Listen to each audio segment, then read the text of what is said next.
Okay, welcome to another Fate Reforged draft. Unfortunately, it is just me again today. That is almost entirely my fault. I'll explain. Oh, I got a text. Isn't that embarrassing? We're taking the Monster Mentor, just obviously, by the way. Notably because it's worth a fair bit of money, I think. Also, it's just super good. 3 mana 2/2 is obviously fine. 3 mana 2/2 prowess is pretty good. 3 mana 2/2 prowess that gives you a 1/1 with prowess every time you prowess. It is great. Other notable cards: Bloodfell Caves, Sandstep Outcast, and Channel Harm are both first pickable. I think I value Channel Harm a little bit higher than most people do. People are always saying like, "Oh, it's a corner case card," but I've never had. I drafted very highly, and I never have had a situation where it hasn't been great. Like it's always been either blow them out in combat and get like a 3-for-1 with trades and stuff, or I'm really far behind, so this is just going to save me 12 life and kill their biggest thing. And I mean, obviously, if they can bounce the thing in response or whatever, so it's not foolproof, but it's super good. I'm going to follow that up with a pretty easy Valorous stance here, I think. Same colors, extremely versatile, cheap instant speed removal spell, extremely useful combat trick in a pinch. I don't think anything in the pack is going to come close to that. Cash Defenses is a scary card. I had someone go turn 1, the 1/1 flyer guy, and then Cash Defenses on it, and I was like, well, I guess that's just kind of the end of the game then. Ride into Being is also good. Douse and Gloom's good. I've been not as impressed with Ethereal Ambush as I thought I would, but maybe that's just me. Wild Slash, obviously, also insane.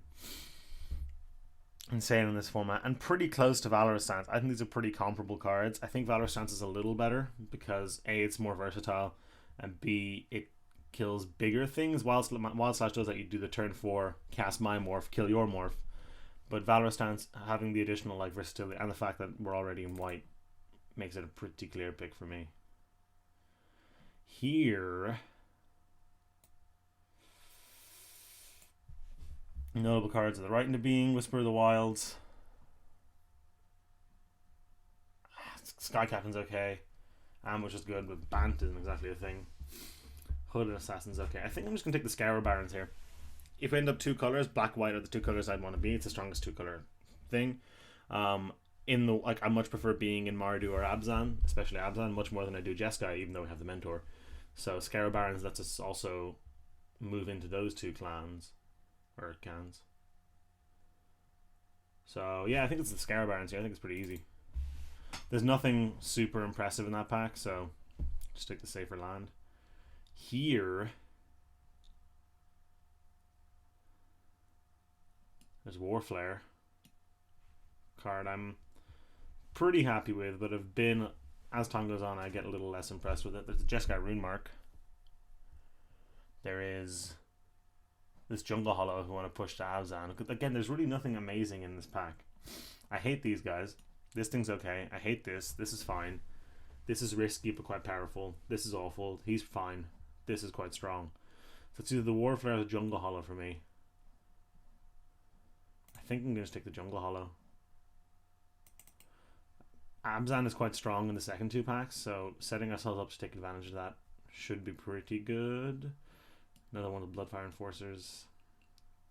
Smoldering Efreet. Probably just a Hunt the Week here. Not an amazing card. It's okay with Monster Mentor, I guess. Make him a 4/4 to end turn. It's pretty good.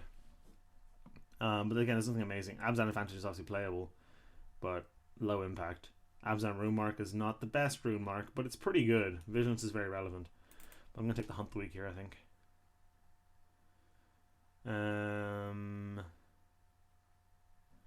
Vanguard, Guide, and Shadow Spear are all okay. I think I like the Vanguard the most if we're going to go like a mid-rangey kind of thing.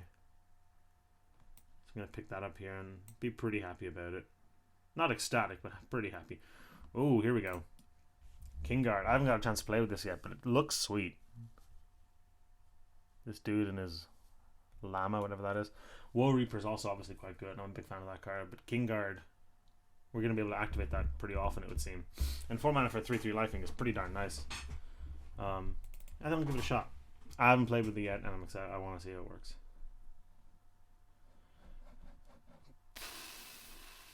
Nothing really here for us. Return to the Earth is reasonable. It's either that or this Windscar Crag. I guess I'll take the Return to the Earth. I'm going to put it in the sideboard for now, but we might end up main decking it. There's a lot of decent targets for it. Battleground Crew Shock's not terrible. Can be double blocked, and anything with a plus and plus counter also can be double blocked. So that or the Emissary. Do I want Battlefront Crew Shock or Emissary? I think I might take the Emissary. Neither of them are amazing, but I think he's actually okay. I could take Cash Defenses. Not a huge fan of it. It's either that or the Windscard Crag here. Crag would just let us, you know, potentially push into 4 colors if we really want to. I'll take the advantage for the board. We have 2 enchantment hates now, so if we come up against sieges or a really annoying ascendancy, maybe it'll bring those in. The Return to the Earth is pretty main deckable just because it can swat a flyer out of the air, but I don't think we need to start it. I'm just going to be looking up really quickly how much that Monastery Mentor is actually worth on Magic Online. Yeah, I'm by myself this week because last night I went to Oisin's Pro Tour party. What the fuck do I take here?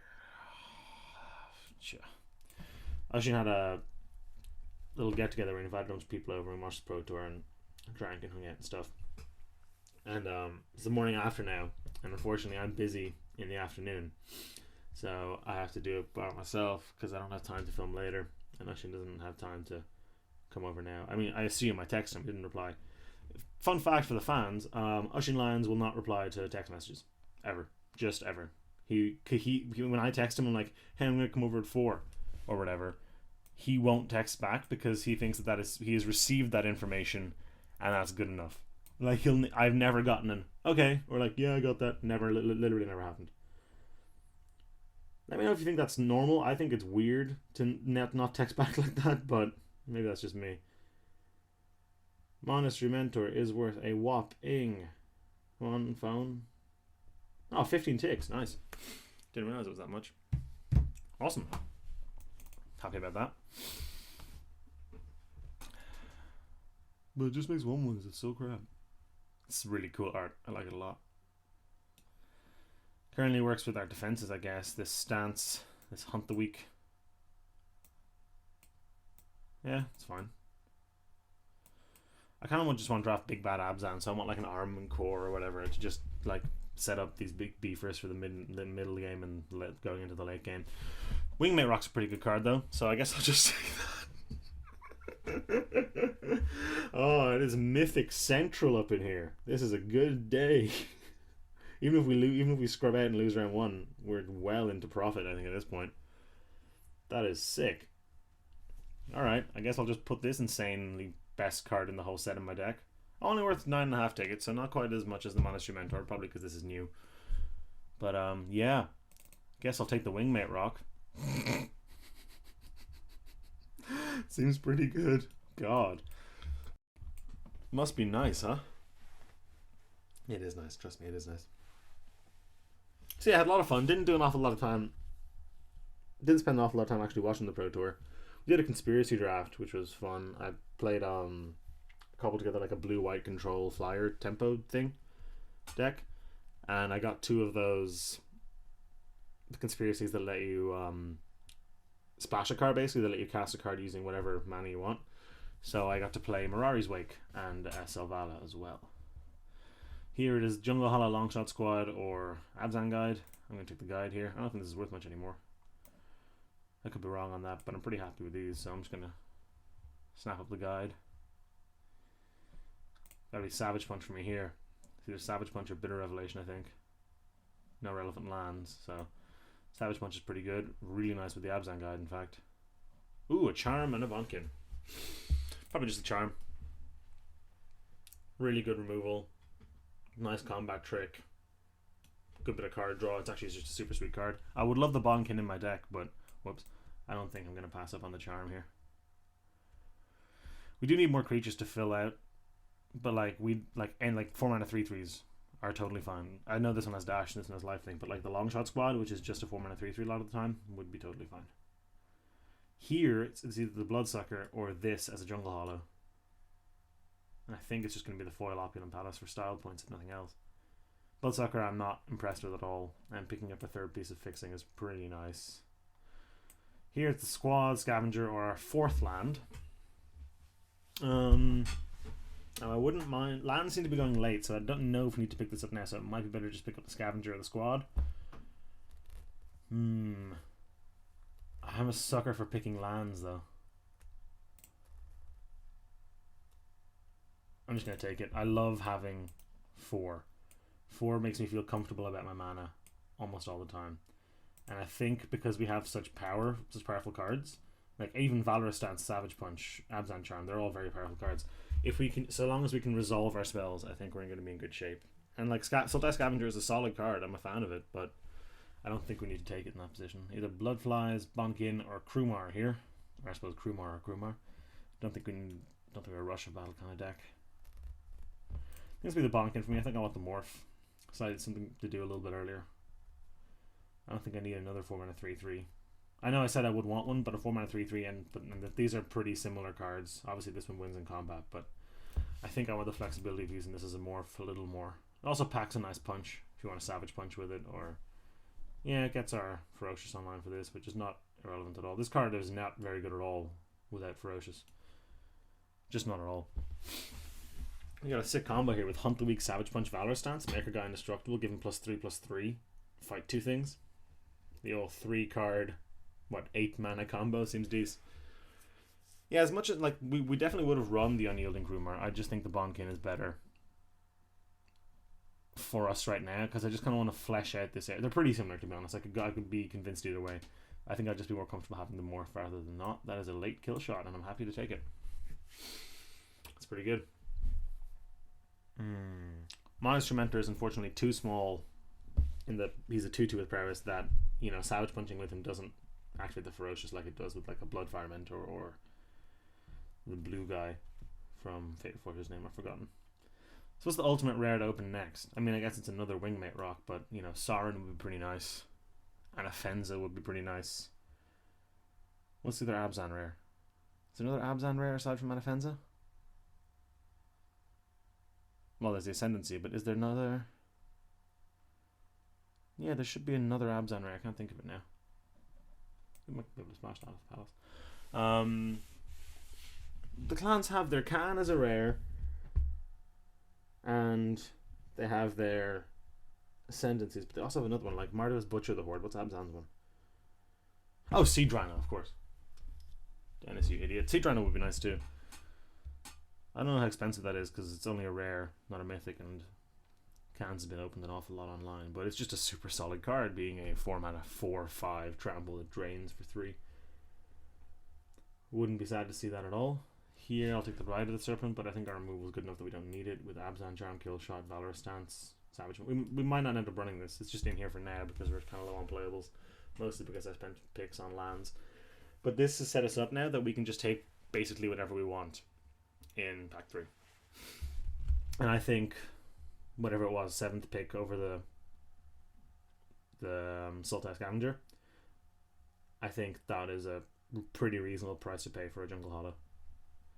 And I want to have that security. I don't want to be scrambling for it in pack 3. This deck seems sweet so far.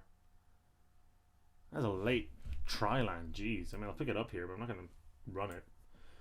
Could let us splash blue if we wanted. And I suppose red, technically. You can main deck the Advantage. I'm not a huge fan, but we can totally main deck it. Same with the Rune Mark. I think I like the Rune Mark a little more than the Cash Defenses, actually. Bolster 3. Although you can't really get blown out with Bolster. Well, I mean, they can just kill the thing afterwards, but they can't kill you unless it's your only creature. They can't kill it in response like they could with the Rune Mark. But Rune Marking up, you know, this, or heaven forbid a Wingmate Rock, or this, you know, make it a 5/5 Lifelink Vigilance, that's pretty good. So we just need dudes now. Yeah, we're at 13. We just need maybe just 9 creatures, basically, like something in that range. And I just want 2 drops, 3 drops, 4 drops, just stuff to fill out our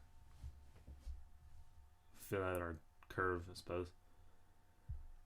Slightly more focus on high-powered stuff, just because of the Savage Punch. That foil? No. Spoils is pretty insane. Flayer's pretty great. So is Abzan Guide. So for me, it's between Sultai Flayer and Abzan Guide. Kieran also deserves mentioning, but Sultai Flayer and Abzan Guide.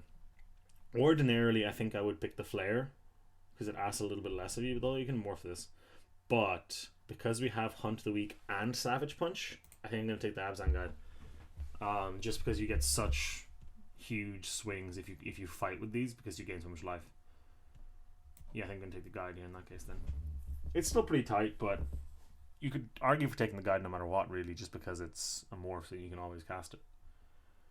Oh, this is a bad pack for us. Sage Harrier, Defiant Strike, Colossadon. Blossoming Sands it is, I guess, unfortunately. Fifth land makes me very comfortable, but I really didn't want to be picking it second out of our pack 3, which kind of sucks. We might end up a little tight on playables here. In fact, I think we will. We'll probably wheel that Sage Harrier. We can chuck it in. We can chuck in the Rune Mark, I guess. That's actually pretty good on the Sage Harrier. It's pretty good on these guys too. 6/6 Vigilance Lifelink. Pretty solid. Oh, again, not a huge ton. Oh no, hang. Whoops. I was about to get complaining because I was like, oh, I'm going to take the Alpine Grizzly. But Woolly Loxodon, King of the Morphs, get in my deck, please. Pretty good with Savage Punch. Pretty good with Hunt the Week. Pretty good with being a 6/7. Don't really need much more, to be honest. Such a cool... Is that a pickaxe? I never actually looked at the art, really. I was just too excited picking it. Even among the hardiest warriors of the teamer, Loxodons are respected for their adaptation to the mountain snows. I always thought Loxodon were kind of weird. Oh, AVG. Awesome. Thanks. I always thought they were kind of weird that they're like bipedal elephants. It always struck me as kind of strange. Dex seems to have a pretty high power level so far. Here. Roar Challenge is a pretty powerful card, but with only 9 creatures, I'm not really excited about picking it up here. But I feel like we'll wheel this War Behemoth. 9 creatures with what? How many more cards are we gonna run? Maybe 6. That'll put us to 15. It's really not very good without many lots of creatures, but I don't want to take the War Behemoth there. So here we go. Witness the Ages, Harrier Squad. Pick up a squad, solid card, get in. Another Kara Lich. Wow, this one's foil, but Skull Hunter nails Dennis. Skull Hunter, totally fine, totally playable. Happy to have him. Welcome aboard. Same with the Grizzly. Pretty good with Savage Punch. Welcome aboard. This is the kind of thing I wanted. Grizzly, 6th fixing land. Oh, Magic Online, how you tempt me. But no, it's too late in the pack and we're still not quite at playables and we still need more creatures, so I'm going to have to pass our 5th land, I'm afraid. There's the War Behemoth. Although Raider spoils. 1 warrior, 2, 3 warrior, you're a warrior. You're a monk, right? Yeah. You're an archer. You're a warrior. You're a warrior. You're a bird. I don't think we're really in a position to take advantage of this. I think they have better stuff to do with their mana than cast a 4-mana enchantment. Got the Snow Run Hider. That's pretty late. That's very late, in fact. So if this ends up being the deck, I'm pretty happy with it, to be honest. Obviously, I'd rather this was something else. Sorry, the War Behemoth. I'm not a huge fan of that card, and I'm not thrilled with running this Cash Defenses.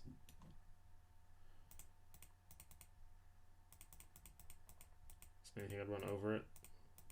Could main deck that Return to the Earth, but I don't think I will. 1, 2, 3, 4. Oh, we do have 5. Sorry, I forgot we put the Blossoming Sands. That would have been our 6th fixing land. That might be becoming too much at that point. That might be too many Enters the Battlefield tapped lands, but for a 3-color deck. But I would have run it. 6 fixing lands. Wow, that's awesome. We do have a Frontier Bivouac, so we could splash the Treasure Cruise. But I think our deck is good enough that if we're just consistently able to cast our spells, we'll be fine. I don't think we need the Treasure Cruise. 14 creatures, some pretty high powered ones, like literally with high power, like the Loxodon and the Grimar Bonkin and stuff, and the 2 Grizzlies. Those can make Roar of Challenge a pretty pretty huge blowout. You don't even need the Ferocious on this. I mean, it's nice, but every time I've cast it, it's been, hey, I win the game. Because you make everything block your smallest guy, and then you just smack them with everything else. And it's not hard at all to win the game from that position. If you've curved out and you've beaten your opponent down to 10 life, 10, maybe 9, 8 life, it's very easy to just play 3 or 4 creatures, make them all block something, and kill them with the World Challenge. It's obviously the best in board stalls if you both just have huge swaths of dudes. Like, I've built up board states before, where you attack your opponent down from 20 in one hit. You're just like, everything block my 2-1. Whew, and then get in for 20 with everything else. How good is the Mentor in this deck? Fine. I like the Grizzly over here. I think he's fine. He's not amazing, but he's never terrible. Not at all. He's got some good stuff to go with, like Cash Defense is kind of cute. Makes him do 5/5, a 6/6 for that turn. Makes him more of a must answer than he already is. Savage Punch with him is not very good, because you don't get the +2/+2 unless you've buffed him some other way.